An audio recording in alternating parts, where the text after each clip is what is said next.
Totoo ba itong nakikita ko? Wala ng SMNI sa Facebook. Assalamualaikum warahmatullahi wabarakatuh mga kapatid. Pag-check ko mismo sa Facebook, ito ang nakikita ko. Wala na ang SMNI sa Facebook. Ngayon po nagkinidnap ng ICC si President Rodrigo Roa Duterte at ang boses ng mga mamayang Pilipino ay sinosuppress o pinipigilan.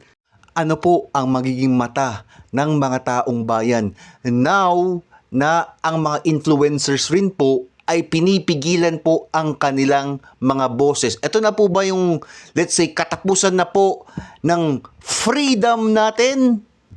Ito na ba yung mga araw kung saan nanalo po ang mga drug lords at ang CCPA, NPA? Tanong ko po sa inyo, mga taong bayan.